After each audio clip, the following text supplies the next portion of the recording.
There she is. Woo! Hey. How are you? Welcome, What's welcome. up, Wendy? That light's a little obnoxious in the background, isn't it? That's No, all I right. no, think it looks great. You look great. You look great. Good. Hi, you gotta- guys. How are Hi. you? Good. How are you? Super good. I know you and Nick have communicated. We haven't met. I wanted to introduce myself. I'm Connor, and this is my wife, Connor. Brianna. Hi. Hi, Brianna. Is it Brianna or Rihanna? Brianna with a B. Brianna. Got it. So nice to meet Yeah, you. Thank you for thank you taking for the being time. here. So happy to be here. Oh, amazing. And a happy belated birthday. Wasn't it your birthday recently? Monday. It sure was. Incredible. Thank you. How was it? It was great, actually. My office became like a stream of people coming in giving me gifts. It was Amazing. both uncomfortable and awesome at the same Well, time. I saw a post on Instagram. You posted a pair of some really cool slides or like new Yes. shoes, and I was like, "Those Oh, are the pink sick." ones. I saw yeah, that. Yeah, Yeah, yeah. Yes. Those are I cool. have them on now. I love That's it. for my staff. Like, how awesome is that? That's Yeah, amazing. yeah. Incredibly. Nick and Connor, Christmas this year. I'm gonna need some pink We'll make it happen. matching Versace Wendy Day slides. shoes. Oh, they're Versace. Oh, Oh, no. no. Let's lower All the right. budget a bit. I'll take Target. We'll do the wedding anniversary and Christmas combo. It'll Cool, count. cool, It'll count cool. as both. All right. Well, shall we jump into this? Let's ready, Nick? Do it. Cool. Yeah. Ready. Okay. Welcome back to the Independent Podcast, a podcast made by independent artists for independent artists. Today's guest is beyond special. I'm gonna let Bree do her proper introduction here. All right, guys, bear with me because this intro is a tad bit longer than usual for obvious reasons. All right, here we go. She is one of the OG legends in the music industry. If you know anything about the history of hip-hop, you know about this special guest. Facts. She founded the Rap Coalition in 1992 because she got tired of seeing how her favorite rappers were being mistreated and taken advantage of by the music industry. Rap Coalition is an organization to help educate up-and-coming artists on how to put out music and make money off their music. Throughout the 1990s, she brokered landmark deals for artists, including Cash Money Records' legendary $30 million deal with Universal Music Group. She organized the Rap Olympics in 97 and invited Eminem after hearing his early demo tape, Infinite. Altogether, her clients have sold over $1 billion of sound recordings, and we're so lucky to have her here today. This is Let's go. Wendy Day. I'm so happy to be here. We are Thank so you happy for to have having you me. here. Thank you. Thank you. So you and Nick first connected. How did you two meet? It was just through Instagram, or how'd you find him? I think through Instagram. I mean, I've been watching Nick for a while. He's doing some really amazing shit. Can I curse? Is that okay? Sure, Oh, yeah. sure. Go for Yeah, it. do your thing, He's yeah. doing some really amazing shit as an independent artist. And there's just certain guys around the country like La Russell, like Nick, that I watch and really like just first of all, I love the content. I'm a fan. Thank you. So I that sucked me in, but then also the numbers and the work ethic is something that I noticed. I'm friends with Brandman Sean, and I guess I'd been watching Nick for a while when Sean mentioned it to me, and I'm like, "Oh, you know him too?" And he's like, "Yeah, Wendy." and I think I hurt his feelings a little because I don't follow him as much as I do artists, but Yeah, that's yeah. okay. Yeah, Other people in yeah. my office really follow Sean. Well, Sean's amazing. I love hearing you say that about Nick because we feel the exact same way. Nick came into our lives about 7 months ago, and our lives have changed because of Nick. When we first met him, Connor had about 60 to 70,000 monthly listeners, and after implementing things that he taught us, Connor's now at 2.3 million in a matter of 7 months. Crazy. Isn't So, that amazing? Amazing. Guys, what do we do it? Just loving you, Nick. We're just loving on you. It just shows that it can be done. I mean, it's Yeah. work, but what else are we gonna do? Like, Well, you know that- what I mean? Like, why wouldn't we? That's the thing, right? Because a lot of people hit me for the. Well, I put in a song actually. I said, "But you hit me for the blueprint. They like to talk about it. They don't like to do it." Because when Right. they're asking me what the how do you do it? How do you get there? What they're looking for is a shortcut. There And- are none. But No. there isn't one, right? Right. So when they learn that that's not what I'm giving because that's not Right. what there is, then they Right. kind of back off and then they go back to searching somewhere else for a shortcut. Yes. And you know what? Some people might hear me say Connor went from X to Z in 7 months, and it sounds like a shortcut, but not. that's years and years Oh, behind the yeah. scenes built up. And it was a mindset switch, right? Like we were waiting 6 to 8 weeks to drop a song, even longer. And the Nick was like, "What the fuck are you doing? What are you doing? Put that song out now." We stopped Exactly. doing remixes, putting out original music every week, and boom. It's really like a mindset switch. It was, yeah. Yes. We drop in my office for my clients, we drop music every other week. And then on the off weeks, we drop a video Come on. to Nice. that project. Is there and a content reason, 7 days a week. Is there a benefit, in your opinion, to every other week versus every week if No, they do have the catalog? either one is great. It's continuity. It's the continuity that builds. People start to look for your music. It's the repetition, the continuity. We do it like that mainly because I want the image of my artists out there on more platforms than just TikTok. Yeah. What I love it. platforms are you most excited about right now? It depends on the client because everybody has a different demographic. So I'm super excited about TikTok because it's the easiest and the best platform, hands down. Facts. Instagram skews a little bit older than TikTok. YouTube skews a little bit younger than TikTok, younger and older. Like TikTok, YouTube has been great for us. But then I also have some older clients where Facebook works well for them. You know what they're about in their Facebook? 30s-ish. Yep. Do you find that Facebook converts well for that demographic into For streams? their demographic, yes. Yeah. Not like TikTok. Yeah. Not like Yeah. TikTok. For their demographic, yes. For a younger demographic, no. Now, Wendy, you're very data driven, right? Yeah. That's what I learned. That's what that comes across is you love data. I'm a geek. Yes, I very much love data and research. I come from an era in the music industry where we didn't have that, right? Like when I started, it was all gut. And that's a really shitty way to run a company. That's a really shitty way to make investments, right? But it was all like you put out a song, you test it, and you feel that it might go. Therefore, you put millions of dollars behind it. It's the most archaic, insane system. And now, first we test songs. Like I run Facebook ads, Instagram ads and Google ads on, like 5 or 6 songs at a time. So when I'm dropping music, I know which one's going to do better than which one. So I already know kind of the budget. And my artists all have budgets. Let's be real about it. Yeah. But I already kind of know which song is going to react and which aren't when we drop them. And then I work with a lot of younger artists in the Black community where video matters quite a bit. I'm not talking about like BET videos. That's not what I mean. I'm talking about content, like videos that tell a little bit of the backstory, where they're from, what they're working on, who they're hanging out with, what's their recording process. Do they smoke weed?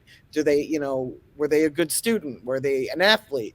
So we're telling a lot of stories with our videos as well. Oof, and I love storytelling. I do too. It's my favorite thing. And I love hearing stories. Like I like telling them and hearing them. So I'm one of those twofer people. But my market, like music videos still matter. Not so much. Like we don't tell the story of the song the way we did back in the MTV days. We don't do that anymore. We share the image of the artist because for my artists, image is everything. So we have to be able to translate that, which is another reason why we do every other week. When you're previewing songs on Google ads and Instagram ads, how long typically are you letting those sit? Weeks? Because I know like Facebook ads take like what, a couple days to at least get cool. Really, yeah, exactly. And during that time, are you running pre-save campaigns? Say it again. Are you running pre-save campaigns while you're testing the music? Or No. That's not true. On some artists I am, but for the most part, no. Yeah. We're spending about $200. We're not spending a lot of money testing those songs. Just a little test to see what reacts. Yes. And it's sort of like, it reminds me of Groundhog Day because it's really kind of the same video 5 times. It's usually the artist in the studio or the artist in their car. I don't want to have a great video because I don't want people watching the video because it's a great video. I want them listening to the song. Wow. And if there was a way for me to do it without the video, I would. Right, but right. there's not. People just don't click on it when the movement isn't there. So we shoot kind of sort of the same video 5 times with 5 different songs just to get a feel. And the numbers can be really, really different. It's amazing to me. Yeah. What were you going to say? I keep cutting you off. No, you're good. You were saying earlier about in the in-between week, you'll have a video. Yes. Is this a music video or is this Yes. the kind of behind the scenes content? No, it's a music video, and that's what I was saying. Like, it's not like back in the day of MTV where we're telling a story. It's not a mini movie. It's not like a $10,000 video. It's I like see, a I see. vibe, like a Okay, vibe okay. video. video, and it might be like if the artist is a street rapper, for example, it might be in front of a trap house with 10 guys, standing around, Sure. chanting along with the song. I saw a clip where you said videos, when you create them with content in mind, so you can easily clip them up into 15-second, times. 20-second At all bits. times. Yep. Right.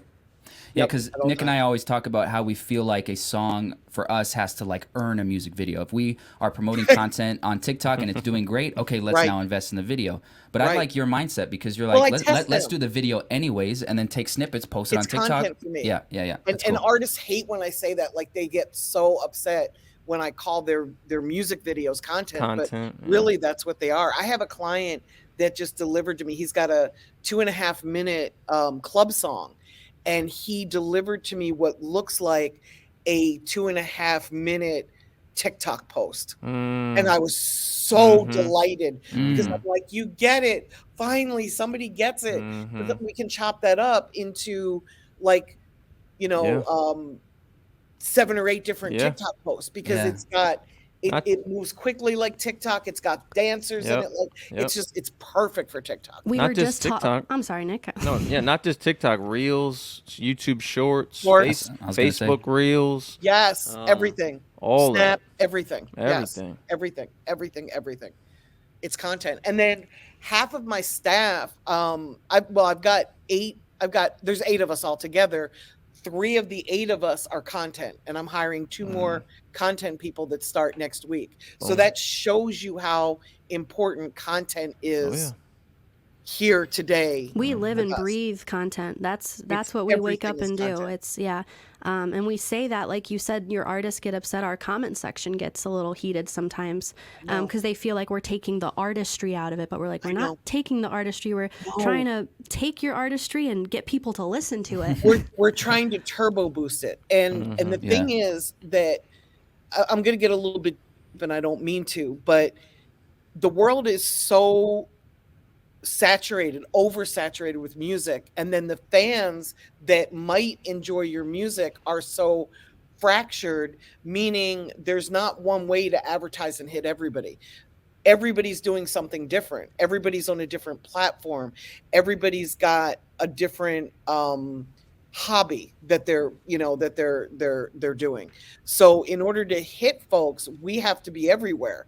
And as independents, we don't have the multi-million-dollar budget to advertise everywhere. So we've got to find special ways to reach people and bring them in, especially in rap.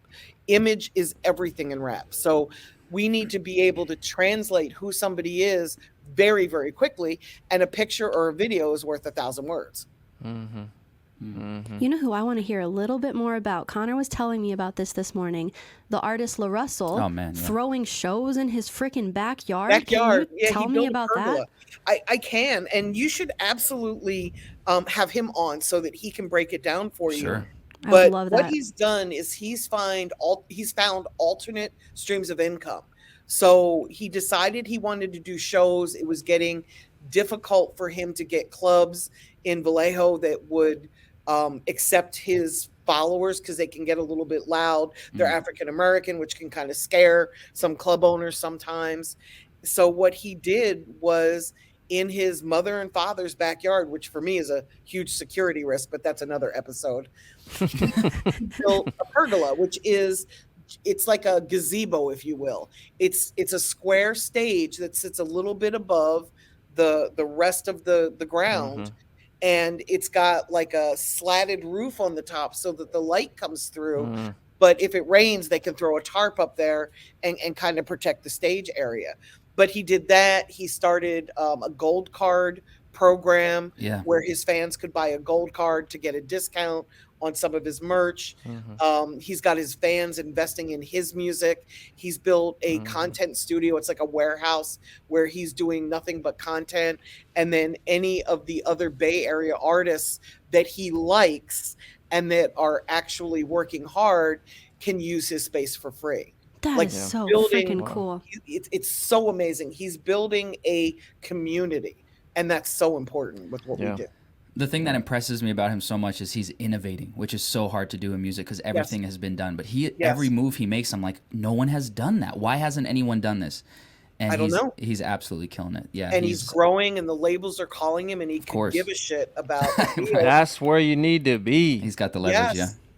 Like he can give a shit, you know. Well, Nick, I want to tell Wendy about. I get on label calls with Nick because I kind of manage Nick's day to day, his emails, all the boring stuff that he will never do. And one of the labels said, "So Nick, what are you looking for? No, this was like 15 minutes into the call. Okay, yeah, right. And then Nick goes, "With all due respect, you emailed me. What do you need?" Exactly. But like they need your energy. They need your vision. Yeah. They need your TikTok. TikTok. Need your income. Y'all emailed me.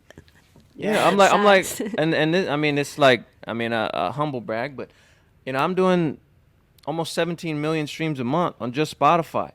Right. So it's like, what are you guys gonna do? What do you bring to the table? Yeah, like I'm already here. You guys really gotta convince me. They're like, we'll bring you international. I'm like, dude, he's going viral in China. We're already taking him international. I think what's cool about your situation too, Nick, is you had the experience with the singles deal with Fineapple, and you found that you were a little bit disappointed with what they were able to do. It was okay. Yeah, Wendy. I'll talk with you about this. So it was Fineapple started to go, and I was really concrete on my non-negotiables, right? I was super concrete. I didn't want an option. All I wanted was a singles deal to test. I wanted radio for one. I wanted to get in and out of a label system to learn. And this is one song. In my head, I was like, I got 100 more Fineapples sitting in my Dropbox. I was like, I got plenty of these. I'm not stressing this. I want to learn. And if it works, if they do their job, then it'll be a win, but a win enough was for me to learn. And I met my lawyer through that thing, and he got me like high 10-figure brand deals, and so it's like it still was a win, right? Yes. Anyway, so I went and did it, and the moment they said, "Nick, can you post more content?" I was like,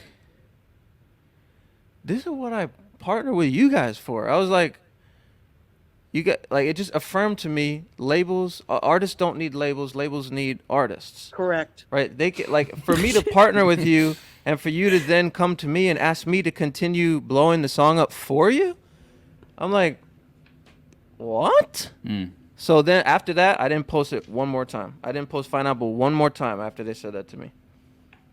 Why would they not step in and do that? I just feel like there was nothing else they could do. And other things that rubbed me the wrong way was I got invited to go by Bryce, not by. We didn't set this up. I don't know if I'm allowed to say that.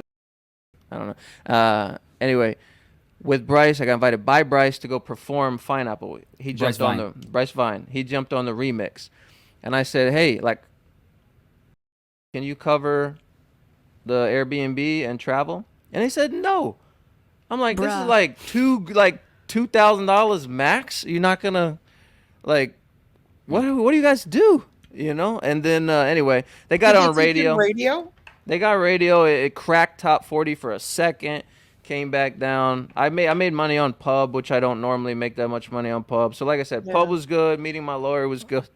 but things out of that, it was just such a affirmation for me that I'm doing what I need to be doing without you are doing what you need to be doing, and the next time you want to go to radio, and by the way, you go to radio last, but the next time you want to go to radio, let me know. I'm happy to help you. Wendy Day. I will introduce you to my radio guys. They'll tell you if you've got a record or if you don't before they take a dime, and I've seen them take my clients to #1 many times. Wow. You do not have to be with What's the a major typical radio budget? For urban radio, anywhere from 100 to 125,000 to get into the top 10 to go all the way to number one. Wow. At adult contemporary, 80,000 to 100,000 to go all the way to number one. Okay. Time out. Why did I not know people pay to get on the radio? Yeah. That's a thing? Yes. Okay. Yes. Wow. Yes. While we're on the You topic hire of Bree an not knowing independent- things. Yeah, you hire an independent promoter and you don't give them all the money at once. Like you give it to them in pieces and they'll tell you in what pieces they need it. Yeah. But you can figure on spending about 40 to 50,000 I'd be willing to do you into the top 40. I'd be willing to do a radio run. I'd be willing to test that. Let's test that shit, Nick. Yeah. Wait, I want to ask a more general question. Wendy, how important is radio right now? It skews a little bit older and it skews a little bit whiter. So it really depends on the song. If you had told me 5 years ago that radio would still be a thing, I would have laughed out loud. Yeah. I would have been wrong because radio is still a thing.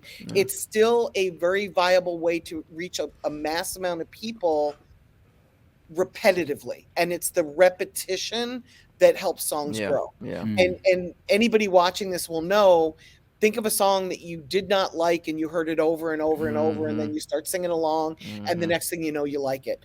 That's what radio is. I'm trying to think of the song for me. What would it be? I can't think of it right now. Pineapple. No. That was fun. They tease each other. They have a very toxic relationship. Oh, good. Wendy, I have a question for you. So, as a team, the three of us and Cakes, and we're good. We've mastered the art of bringing in streaming revenue, right? Like that's what we do. We do really well. We've created great lives for ourselves from it, and we're very thankful. Other artists that maybe want to do other things, what are like 5 streams of revenue that every independent artist should focus on? Okay, definitely the streaming income, like from TikTok, because what it's doing is it's driving people to Apple and Spotify.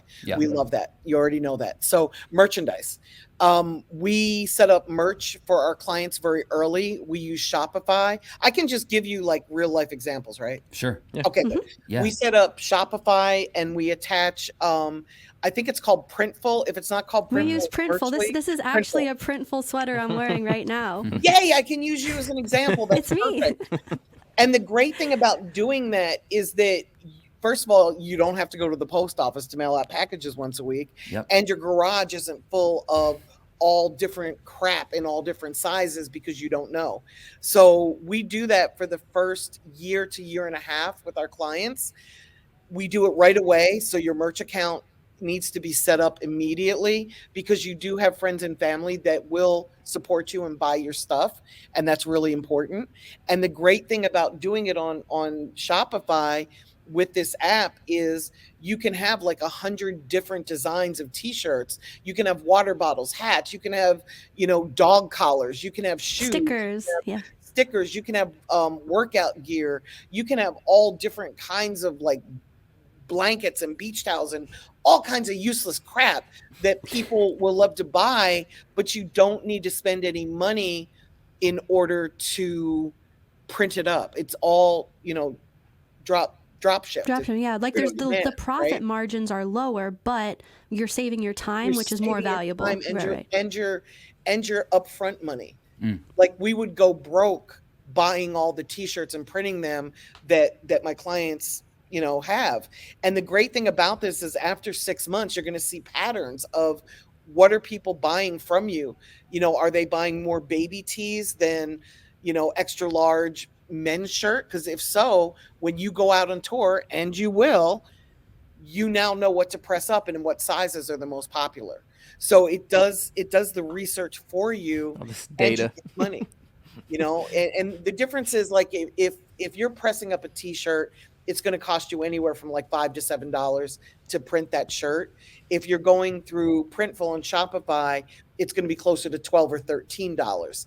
So you're charging $20 and you're only making $7 or $8. Whereas if you're charging $20 and you're printing itself, you're making $5, but you don't have to print 144 shirts at a time. Yeah.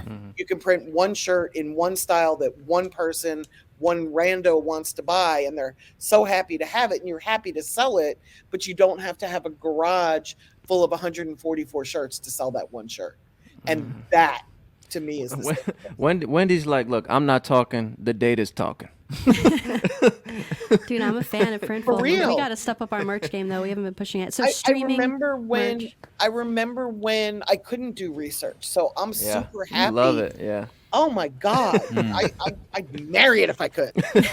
I'd have children with it if I could. I want my streams of revenue to be finished. No, I just have a follow-up question. Oh. I have a follow-up question to merch. Okay. What's the best way you found to promote merch? Good question. Wear it. Wear it. All kidding aside, wear it. Yeah. Oh, wait, I have one more question on Wearing merch. that sweatshirt is the best advertising. Whether you're on a blog, whether you're running into Walmart to buy socks, whether you're going to a show, whether you're eating dinner, regardless. Wearing it is your best. Oh, I was about to say, because I printed Connor's Spotify, like the link.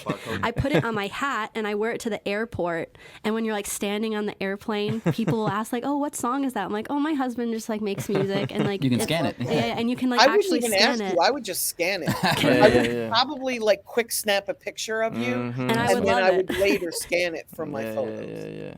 All right, so we got streaming and merch. Yes. So the next would be touring. Yeah. You can make great money touring, and that's just a matter of whether you want to book a venue for 50 or have people come to your pergola in your backyard, or whether you want to do a club run, or whether you want to find a booking agent and set up an opening slot for whoever, has a similar fan base to you. Or you could set it up yourself, depending on what kind of audience you have. And you guys know your audience better than I could ever know it. I get that we can go into the dashboards of everything and figure out what our market is, but you know it. As an artist, you know who your market is. You see them talking to you every day. You're interacting with them. You know who they are. When you've done shows, you've looked out into the audience. You know who they are. So just make sure that you're targeting your audience. Make sure the venue is in a location that your audience is comfortable with. And I say that because I live in Atlanta, and Atlanta's huge. And most of rap music comes from the South Side, and I'll see people doing shows all the way on the North Side, and unless it's a rabid fan, they're probably not going to drive that far in order to see you perform. So just make sure that your venue is one that your fan base is comfortable with. Great. And that's important when you're going into markets you don't know. That sounds like such an obvious thing, but it's not something that you just like think about. No, I would just think of the city, not the area of the city. Correct. I love that. Yeah. Correct. Okay, so streaming and that merch really shows. matters. That really matters in places like Chicago, where the West Side doesn't really go to the South Side. The South Side isn't really comfortable going to the North Side. So you've really got to do something in the middle where everybody can come. Same with Atlanta. We do stuff in Buckhead or in Midtown because we want the North Side to come. We want the East Side, the West Side, and the South Side to all come together and have like a productive show without any bullshit, no violence, no. Shout out Chicago. I miss you. Yeah. I grew up in Chicago. That's my favorite city. If you ever want to go, just call me. I'll meet you up and we can go I to would love that. Magnificent Mile. I love Chicago. It's Me too. amazing city. So we've got streaming, we've got Merch. we've got shows. Sponsorships are great. I think that especially everybody here except me on this screen, you guys are all influencers. So, and I'm not saying to go crazy with it because I wouldn't want to burn out your fan base, and I wouldn't want you to be inauthentic. So any artist out there that has a following of 10,000 or better on any platform, you can really go to products that you believe in and work out a deal with them, even if it's just a couple $1,000s to wear somebody's shirt or be holding, like I'm a huge fan of Chick-fil-A unsweet tea with extra lemon. I don't have a deal with them, but if I were going to do a deal, they would be my first choice because I almost always have one in my hand at all times. So it just kind of makes sense. Chick-fil-A, if you're watching. Can you tell them in the South? Wendy Day. No, Wendy, I think one area I fall short is brand deals. I personally think, and you can tell me if I'm off, but I think I should be doing 7 figures a year in brand deals. I think you should too. And I think I'm just like, I think you should too. I'm not connecting. I think there's special people that do that for a living, and I think the disconnect is they don't know you and you don't know them. But when the two shall meet, I think it would be a They beautiful need thing to for you. meet. They need to I think meet the that's what big it is. brands. The Yeah. issue is like the big brands that we reach out to, they either don't respond, whatever, and then some of the smaller ones, they'll reply and they offer him product. One place was like, we'll It's give 'cause him they're too free small. lunch. Yeah. We'll give him a free. I'm like, They're too small. Yeah. so we need to shoot for the big dogs, but it's like, how Yes. do you get in their inbox? Do you need to connect with a middleman? Is that I An think agent? I think that's it. I think there's companies that do sponsorship, and the artists that I work with aren't large enough, so I'm gonna have to call some of my industry friends to find out who those folks are. And I'm a little bit sad that the major label that you were dancing with didn't bring them to the party. That's what I'm saying. That would be a great way to have I fun. sent them ideas for it. I was like, I like my water with lemon and lime. I was like, maybe Sprite. I was like, maybe whatever. I was like, if we I get would these things, love you. and I'm like, they didn't do anything. Yeah. So here's a little secret. I'm going to go off topic, and I hate to do this because I know we don't have much time, but I'm going to anyway. So CAA, which is a booking agent for artists, they're also the folks that put actors into movies and such, right? They rep influencers and such. I would love to find somebody. If I'm going to make this my mission, I would love to find somebody inside of CAA that could help you. And here's why. They have this proprietary program that does research inside, and they can go into your social media and figure out from inputting your social media what products your fans like.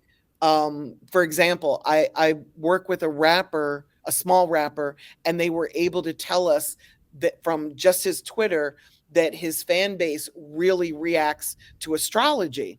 And I thought, well, that's really interesting. I didn't believe it. So I asked him just to post on his Instagram, not even his Twitter. And they scraped the Twitter to get the information. I said, just post, what is your sign? And he did that. And it was his #1 Instagram post in like 3 weeks. My God. And it had bigger numbers than. So once I saw that, I was like, oh my God, we got to follow this like it's our shining light. It's our path. It's our map. What the heck? So they told us stuff like his fan base prefers clear liquor because he's older, right?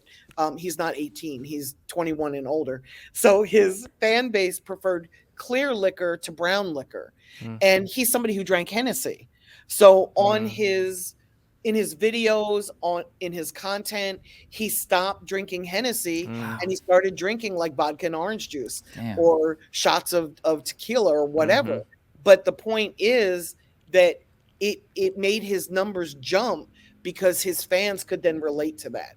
My mind is blown. It's crazy. It It's is crazy. blown. Guys, let's guess. Nick, what would your fans be most interested in? Like Crocs? I don't Fanny packs. I'm thinking Fanny maybe an packs. energy drink. I'm thinking Dude. energy drink might be Yeah. Nick, That'd be your a good blue one. raspberry caffeine, Oh, yeah, there's sparkling one. ice. Yeah, what we about did you? reach out to him. Maple syrup? Right, some The Canadian. Canadians. Yeah, love maybe that. energy drink. Maybe energy drink. Because I'm not a big, Target, I mostly have. I thought you'd be an awesome spokesperson for Target. Doesn't your hat say tuna? It does say tuna, but yeah, I shop at Target. Like I do too. Yeah, I'm a And Target I shopper. thought, even before I jumped onto this, I thought, why isn't he repping Target? You're like, yeah, it's a big Target guy. So she has Target Fit and then the Versace slides, That's that's like the little sprinkle on top. I'm wearing a Target T-shirt. I love it. You Actually, probably got to say, is that a good fella? it's a good fella, baby. Yep. How's this? Good fella too. Let's go. All right, guys. We're mad. We have one left. So streaming, merch, touring, brand deals. Yeah, Hit us with the 5, What would Wendy. be a number Only 5? pick one, huh? Okay. So for newer artists that they could easily do, I want to say selling information of some sort, like build some sort of funnel. So whatever your hobby is, let's say you enjoy cooking. I would love to see the artists set up a YouTube channel for whatever their passion is other than music. So Wow. it could be, one of my clients loves to travel and he films everywhere he goes. And every 3 weeks or so, he's someplace else, Jamaica, France, Morocco. So we're setting up a travel channel for him and we're going to monetize that. Yep. Amazing. Another one of my clients loves to cook. So we've been shooting a lot of, and we shoot all in one day. So not for the travel, but for the food. He's making like 5 different meals in one day. So we're shooting like on a Sunday and it's giving us content for the whole month. So it's not, this is not as difficult as people watching this are thinking, oh my God, I'm always going to be shooting. No, you're not. Batch film. You batch film. It's how I do my podcasts. Yep. We shoot 2 a day and we post 1 a week so that we're always, we're always ahead. So he's making multiple meals on YouTube and talking about it, and his music is playing in the background, and his Shazam shot up. Yeah. Oh my God. Music in the back, then all of a sudden you have a cookware brand deal or a and it's just another story. I mean, I don't know if you know. It's another way to bring fans in because it's like, oh, I love his food. What? He's a rapper. You're gonna love this. You're gonna love this. If you don't already know, I have my podcast, The Freddie Show. Do you know of it? No. Okay. Oh my gosh, so she's gonna love this. It has 1.8 million followers on TikTok. It's a podcast with me and my friend. We're just talking about whatever. Now, the same time ish that Pineapple started to go, I was also doing the Freddie Show. The Freddie Show grew to 1 million followers within like a month and a half, 2 months. We had 1 million followers on it. Now, there was a lot of comments when I posted, because I have 2 separate accounts for it, and I posted on my music account me singing Pineapple, and then a lot of the comments were, is this the guy from the podcast? Is this like, oh, I love this guy from the podcast. So now they recognize me. They like me on a human level first. They think you're funny. They think I'm funny, and then they're immediately a fan. I love that because that's what you need. It's the connection. You're building fans through a connection. And whether they're connecting to your podcast or your sense of humor or your music, as long as you make great music, and you do, it's going to, you know what I mean? The connection's going to happen. Yeah. And as a consumer, that's how I first found you, Nick. I saw the Pineapple, then I saw you talk about how you wipe your butt on your podcast, and I'm like, this dude's funny. Yeah, Wendy, if you're interested in those weird details about Nick, just search the Freddie Show. That's one of the Googling as soon as I get off. Okay. One of the Nick wipe his butt. one of the biggest outliers to my success is that I have the Freddie Show. That's one of the biggest outliers because you don't connect them directly, but indirectly, man, I bet that had so much to do with that. So there's the 5. Yeah, was I love helpful? that. Incredible. It was so helpful. Like, I kind of have an off-topic question. Anyone watching can do anything that we just talked about. Oh yeah. I didn't say write a book or make a movie. I didn't, and there's many other ways to make money, but I didn't mention the ones that are hard. Yeah, I'm gonna say this again. I've said it in a couple episodes. You might already know it. I'm sure you do. The 1,000 fan rule. Do you know that? So I'm just gonna say it in case people are clicking because your name will be in the title. Is if you get 1,000 true fans, 1,000 people to spend $100 on you a year, that's 6 figures a year from making music. Do the math, right? That's 6 figures a year from music. Whether that be $40 on a hoodie, $15 on your album, $20 in streaming, and then $20 on a show ticket. I don't know what the math I just did, but that's pretty right. Like, sounds good to me. There you go. So it's not that difficult. It's not rocket science. Yeah. You know, it's really not. And this really does all come down to math. You know, if you know that you need to reach 50 people to get 1 fan and you want 1,000 fans, that's math. Just reach those people. Yeah. Most people, their struggle is with the art and then knowing how to operate a business. And if you're independent artists, you need to move like a business. And I think most people don't focus enough on moving like a business, and they think good music is enough. When in reality, making good music, there's plenty of people way more talented than me that don't make a living off music, way more talented than Connor, way more talented than anyone you think of. Yes. Combined. that are not making a living off music because they either don't want to or they can't figure out how to connect and operate like a business. Exactly. And I think it also helps if you put a team together. And it took me, I've been in the music business 30 years, and I was consulting artists, one by one for the first 27 Wow. years. Wow. And I finally built a staff and got office space, and it's exponential. It's not even like when you have one person helping you, it becomes two. It's almost like when you've got one person helping you, it becomes like 3 or 4 people. It's not the number of people you have, it's the energy that creates. Oh yeah. And I wish I had learned this way earlier in my career, because I'm able to change way more lives today than I could 5 years ago, 10 years ago, 20 years ago. Yeah. Yeah. And then just another testament to that is I make most of my stuff, alone in this room in my small town. My friend Cakes comes a couple times a week. We grind some stuff out. But when I flew to them in Las Vegas, I was like on fire for content, right? And because the creative energy was all there, we're all thinking about ideas. And that was the week where I went on TikTok back to back to back to back. 4 million views, 4 million views, 5 million views, 18 million views, 12 million views. I love that. Back to back to back to back to back. And because the energy was right. Can I restate the obvious too about what you just said? Yeah. Do more of what works and less of what doesn't. So if you're posting, and I don't expect people to get to 17 million right away, but even if you're getting 1,000 views or 400 views, and then someone's getting 20 views, do more of the 400 and the 1,000 and less of the 20. Figure out what's working for you and do more of what's working. Yep. And don't be afraid to try new shit. Do different stuff and see what happens. We like to do, we've found that Connor's best performing videos are skits where he plays multiple characters. So we'll do when we drop a new song, we're like, all right, we need a banger. So we need the skit. Then let's try something new, another new one, then a skit, new skit, new skit, so that the momentum from the skit kind of trickles over into the stuff we're testing. Yes. Dude, this stuff is so fun. Yeah. Because when they discover you, you don't care when they discover you, because they're going to go back and look at everything, and then they're going to follow you, so they're going to get the forward stuff. Yeah. You just want them to discover you. It really doesn't matter when. Yeah, and Connor has a background in acting. I don't know if you know that. Oh, I didn't know that. Help. So that that does help. That helps a ton, right? Same with me. I have a background. I own a media company.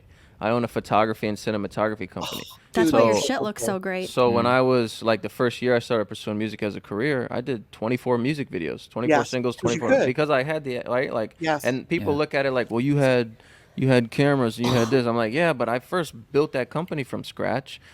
Same way I built, the music stuff from scratch. But I did have a leg up in a sense when I started, because I already put the work in at the other. I stacked my skills, right? I'm not complaining that I can't. I spent the time to learn how to do it, and then you just act on that.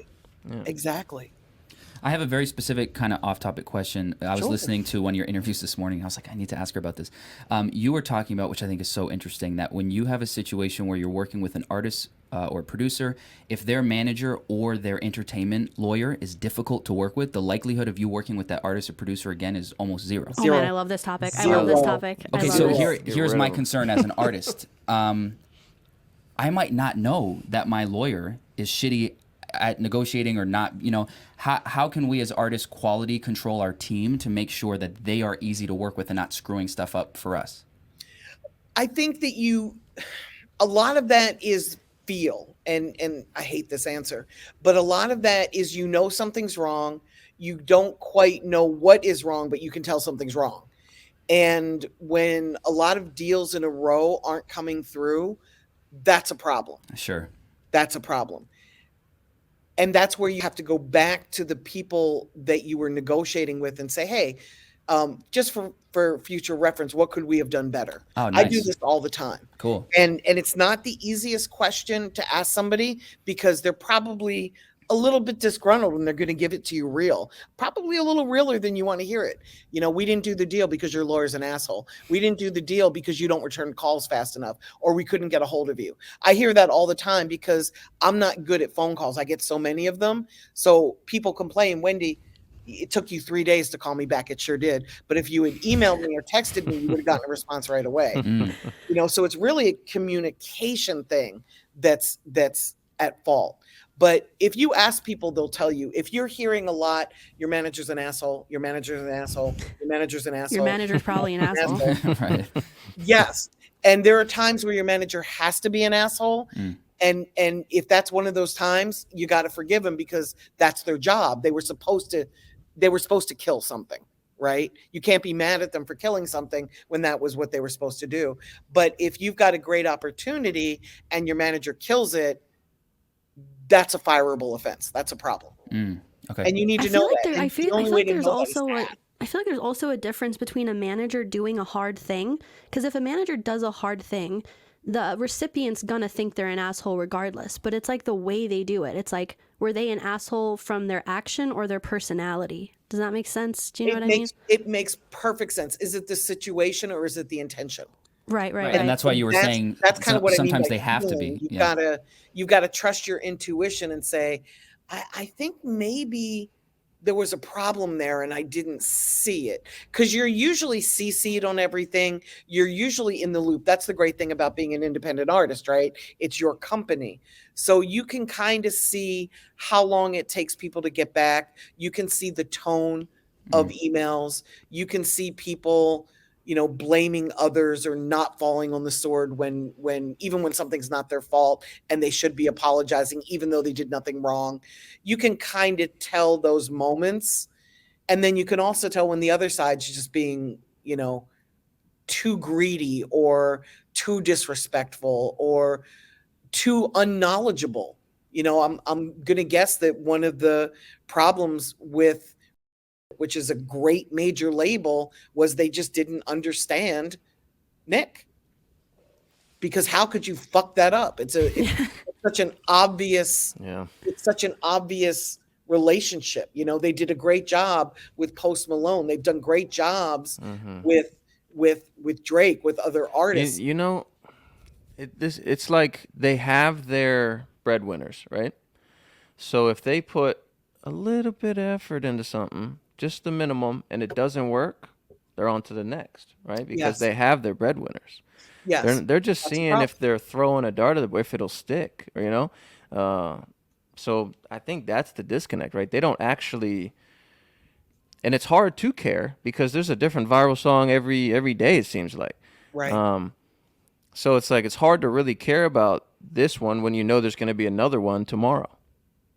And if you already have your breadwinners, it's like, I think somebody with long-term vision would realize that breadwinners really only last between 5 and 10 years.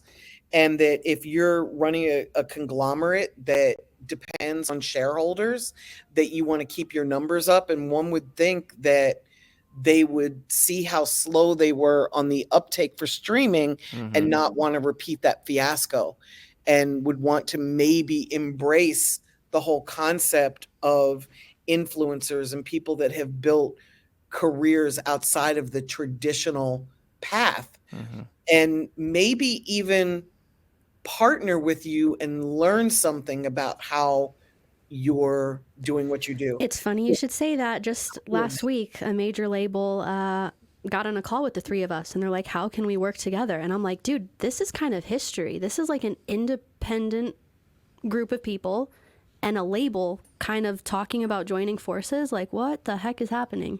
How about I'm a major label and I really want to learn what you guys are doing, so keep doing what you're doing, but how about if we put you on retainer for $10,000 a month to spend 10 hours on the phone with our digital team or our content team and explain how you do what you do. Just tell the stories of how you've done what you've done because we missed it.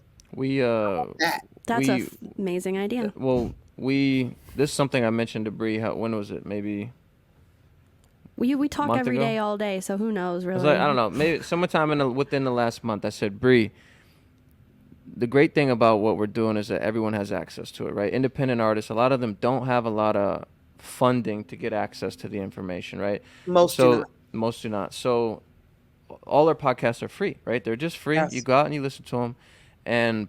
But for us to keep being able to put energy into it, we need to make money somewhere, right? So I was like, Bree, we should figure out a way to charge the labels, and that way the labels kind of are paying us to give independent artists access to. Wouldn't that be to awesome? yeah. So that was like the whole thought. would be It awesome. actually looks like, guys, that's like very likely, because we like, this is one of like probably the top 3 labels that we were talking to, and they call my phone like maybe every other day, like brainstorming, how can we work together?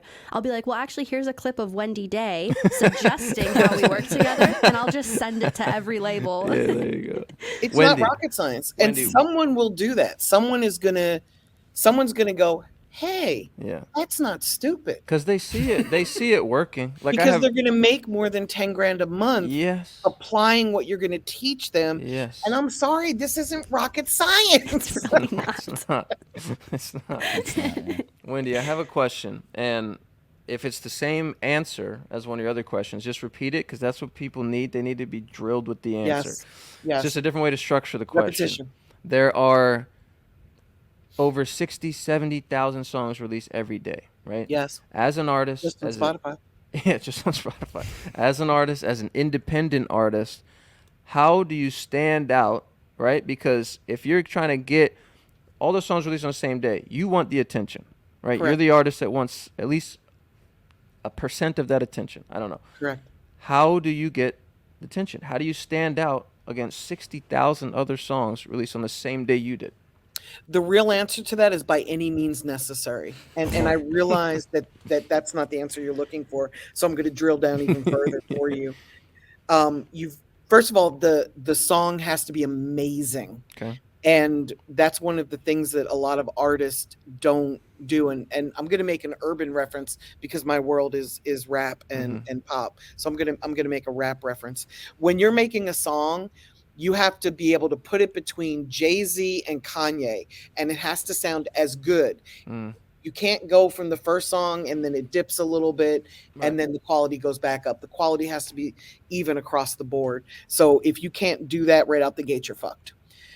Then on top of that, you need to understand who your market is, because if you have a song that's perfect for women who are 24 to 36 and you're marketing to men that are 13 to 15, again, you're fucked. So you really need to understand who's going to want to hear your song and why they're going to want to hear the song.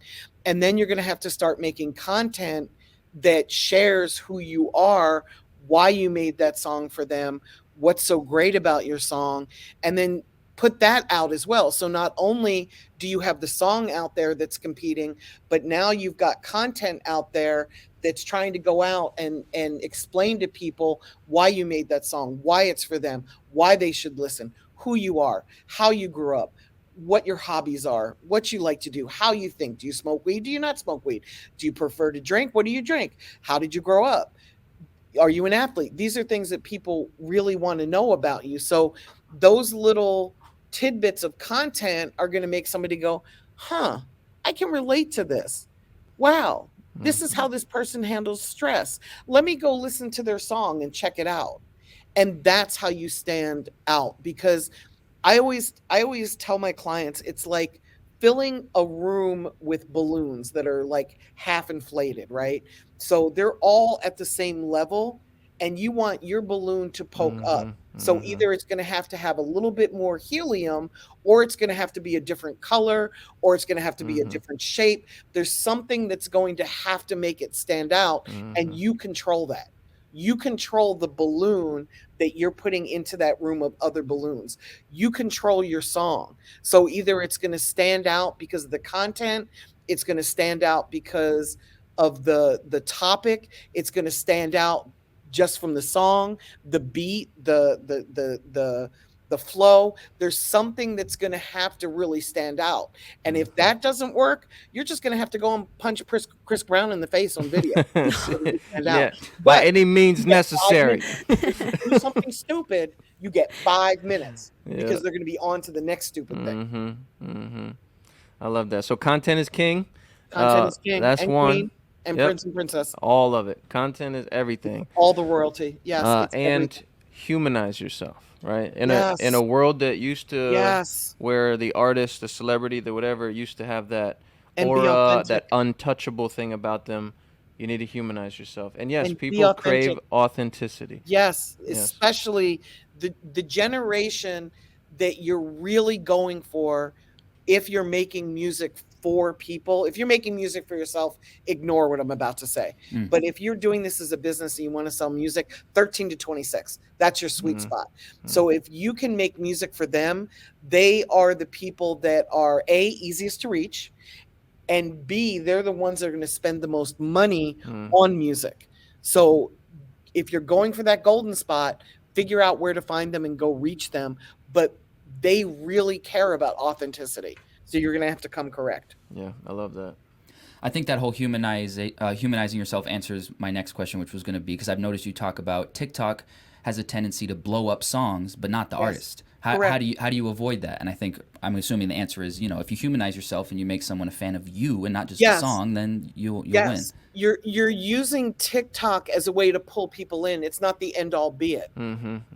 You want them to see the whole package, the whole everything, and that's the hard thing about being. Are you an artist on TikTok or are you a TikTok artist? Because they're two completely different things. Oh my God, if I love you're that making so much. music for TikTok, that's what it is. That's what you got. But if you're an artist and you're using TikTok as one path to attract people, you're going to have to put out enough content on TikTok to keep people coming back and hearing more music. Nick is a pro at that. So sit at his feet, find out how he does it. He's right there doing it. So ask him, watch his interviews, watch his videos. But if you're going to use TikTok as a path to get people to come to you, you also want to be using other paths. So, as your fan base, male and young, do something on Twitch. If your path is female and skews a little bit older, use Pinterest for something. Use Facebook. Find out exactly what your fan base is. Are they young? Use Snap. Create a TV show on Snap. That's funny. A Snap show on Snap. Do something that your market will gravitate towards. Be interesting. Be authentic. But it's not rocket science. Like, learn how this is done. We don't go into the NBA not knowing the rules of basketball. So why are people coming into the music business not knowing how it all works? Like if I can figure it out, I'm not smarter than anybody. If I can figure it out, anybody can figure it out. Yeah. So figure it out. That's it. Figure it out. I love that. And then do it. A lot of us figure it out and then we don't pull the trigger. That's the point. That's the key. Yeah, We're that's afraid. a big thing. Yep. I don't want this to end. I was just about to say, if anyone else doesn't have any questions, I just need to tell you, Wendy, this has been like Christmas to me, talking to you. I don't know if you know, but I'm always off camera, and this is the first time I've been on camera because I'm like, I have this thing, an insecurity. I'm like, people only want to watch the artist. People are only interested in Nick or Connor, and then they'll just comment about how my voice sounds like a robot in the background. And I'm like, you know what? Wendy fucking Day is always on top. People listen to her. People can go to her. She's not the artist, but she's the person behind the artist that knows her shit. And really people care. respect her. And you care. And I'm like, sometimes more than people care about themselves. Yeah. And Connor looked at me today and he's like, dude, you need to aspire to be like Wendy Day. And I'm like, fucking yes, that is my vision. That's my path. So literally just talking to you today, just I've been in kind of a business creative rut, and it just lit a fire under my ass. I'm so glad. So thank you so much. I'm so glad. That's so awesome. And she just had a baby. Congratulations. Thank you. That was crazy. Having a baby's hard, and it was a hard week. And then Nick flew all the way from Virginia on Mother's Day with his wife to help take care of me. Very sweet. So I love that. I love him so much. I'm gonna cry. I love that. I love that. That's so awesome. Thank you for having me. This was amazing. First of all, thank you. Let's be real. None of you has to do this. Like you have so much going on elsewhere. The fact that you do this, and this is not profitable. So I love that you're doing this. I love that you care enough to say, hey, this is how we're doing it. Hey, independent, you don't need to sign to a major label. You can do this. Not to diss a major label. No, You know, I've done plenty of deals at majors. I don't hate them, but you don't have to do it because you want to, or it makes sense. Don't do it because you feel, oh, it's my only choice. It's not. I always say, what's your goal? Yes. That's what I say. What's your goal? Yes, what's your goal? And if you can answer that and be like, aware enough, self-aware enough to know like your strengths and weaknesses, maybe a major label is a perfect fit for you. Maybe. So that's it. But it doesn't have to be. You have choices. Yeah, exactly. Thank you so much for having me. Thank you. This was incredible. Yeah, you're the best. We can't be the last time though. Absolutely not. I want to come back. With a two-step. Yeah, she know I'm gonna get it there. The way she move her body, yeah, she know just